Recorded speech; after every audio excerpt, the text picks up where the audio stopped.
Sa video na ito ay pag-uusapan po natin ang isa sa mga pinakamainit na balita ngayon dito sa mundo ng cryptocurrency. At ito po ay tungkol sa biglaang pag-burn or pagsunog ni Shiba Inu or SHIB ng mahigit 28 million na tokens sa loob lamang ng isang araw. Pero teka lang, hindi lang ito simpleng balita. May posibilidad po itong mag-trigger ng malaking galaw sa presyo at may mga palatandaan na parang may malapit na pong sumabog. Kaya sa video na ito ay aalamin po natin kung ano ba ang ibig sabihin ng burn na ito. Ano ang epekto nito kay SHIB at ano po ang nangyayari sa kanyang presyo ngayon.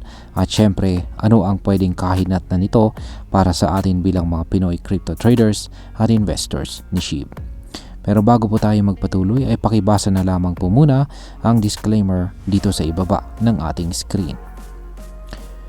Ngayon ay simulan na po natin sa unang katanungan kung ano po ang ibig sabihin ng token burn at bakit isang malaking bagay ito.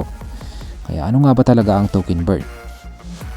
Sa crypto, kapag ang isang token ay burned or nasunog, ibig sabihin ay sinadyang alisin ito sa sirkulasyon. Ipinapadala ang mga tokens sa isang dead wallet o wallet na hindi na pwedeng galawin, walang may access nito or walang pwedeng makinabang dito. Kaya ganyan po ang nangyari kung pag sinabi natin na burned or nasunog ang isang bahagi ng token.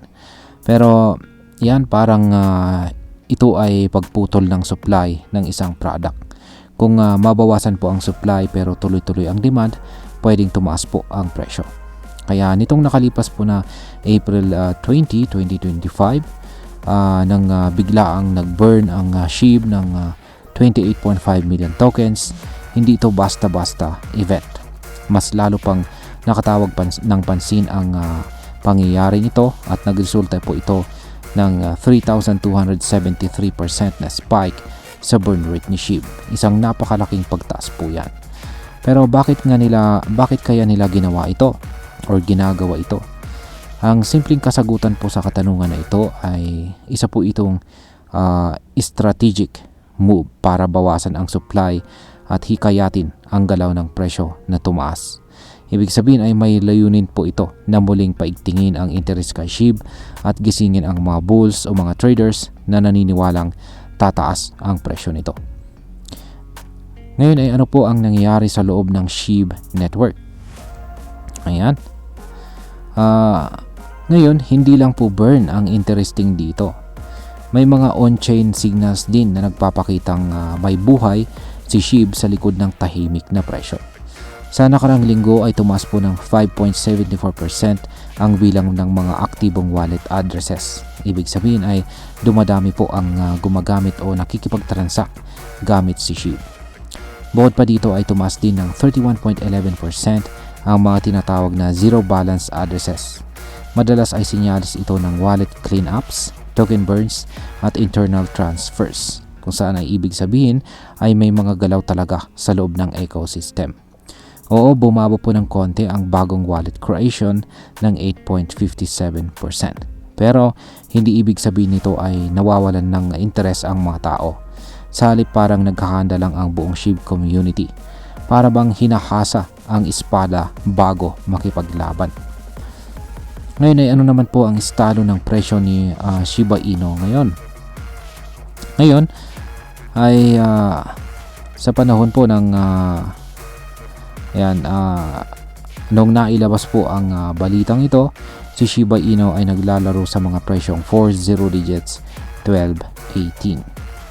May konti po siyang 1.40% na pagtaas nitong nakalipas na araw.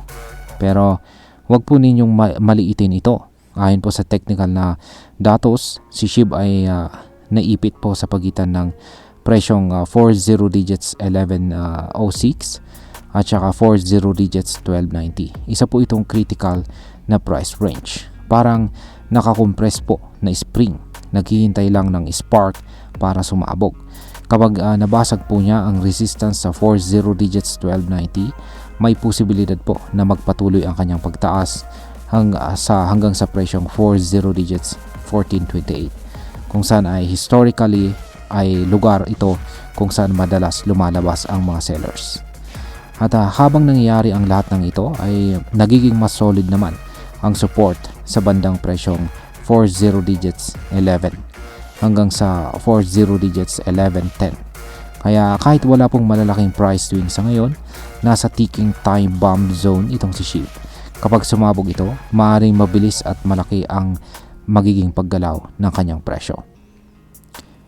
Ngayon is ano naman po ang ginagawa ng mga traders ngayon? Hindi rin nagpapahuli ang mga traders. Tumataas ang open interest ni SHIB ng 7.05% na ngayon ay nasa $125.57 million. Ibig sabihin ay mas maraming pera ang pumapasok sa SHIB market. At kung titingnan po natin ang long-short ratio, ito ay nasa 54.06%. Ayan, kung saan ang mga traders ay nakalow. Ibig sabihin ay mas marami po ang umaasa sa pagtaas ng presyo ni SHIB. Pero maganda rin mapansin natin na hindi ito overconfident na galaw. May kaunting pag-iingat pa rin para itong tahimik na paghahanda. Ang ganitong setup ay madalas nauuwi sa malalaking impulsive moves, lalo na kapag sabay-sabay po ang pagpasok ng volume. Ngayon ang sunod po nating tanong dito is darating na ba ang malaking galaw para kay SHIB? Yan, sa ngayon ay napakarami pong signs na nagsasabing may malapit na pong mangyaring malaking galaw dito kay SHIB, mula po sa massive token burn hanggang sa on-chain activity hanggang sa technical setup.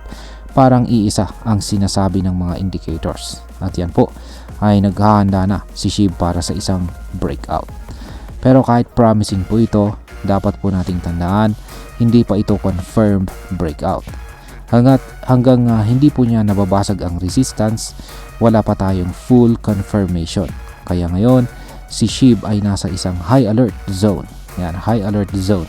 Nasa gitna po siya ng pagtitiis at saka pagsabog. Ngayon is pag-usapan na po natin ang posibleng epekto nito para sa atin bilang mga Pinoy crypto bilang mga Pinoy crypto traders at investors ni SHIB. Ayan, para sa atin, ito po ay isang mahalagang balita. Una, nagbibigay po ito ng trading opportunity. Kung tama po ang ating timing, pwede po tayong kumita sa short-term swings ni SHIB. Pero dapat tandaan natin, si SHIB ay isang highly speculative na coin. Kaya kung maglalagay po tayo ng pera dito, siguraduhin po nating alam natin ang risk. Kung trader naman po tayo, abangan natin ang breakout signals. Kung hodler naman po tayo, magandang balita ito dahil ibig sabihin ay gumagalaw at hindi po tulog ang project. Pangalawa, magandang reminder ito. Yan, reminder ng crypto ay hindi lang tungkol sa hype. Sa likod ng presyo, may mga technical at saka fundamental na galaw, gaya po ng burn rate, on-chain data at saka market behavior na dapat po nating unawain. Ayan. Bilang panghuli ay para sa akin, itong balitang ito tungkol kay SHIB ay isang paalala na ang crypto ay isang patuloy na umuunlad na mundo. Ang token burn ay hindi lang simpleng feature. Isa po itong estratehiya. Isa itong mensahe na project sa community. Gising na ulit kami. Ready na kaming lumipad. Kaya yan ang sinasabi ng community ni SHIB. Pero gaya ng lagi kong sinasabi, ang success sa crypto ay hindi lang dahil sa hype kundi sa timing, strategy at tamang kaalaman. Si SHIB ay isang coin na madalas na tinitingnan bilang meme coin lang. Pero sa mga ganitong moves, pinapakita niya na kaya rin niyang makipagsabayan sa mga seryosong project. Kaya kung trader ka po or investor, obserbahan mo itong si SHIB. Bantayan mo ang charts, basahin mo ang galaw ng market, dahil kung sakali mang sumabog siya ay gusto mong andun ka sa tamang position bago pa ito mangyari. At ayun, hanggang dito na lamang po tayo sa video na ito mga ka-crypto. Marami pong salamat sa panonood. Ingat po tayo lagi at God bless po sa ating lahat.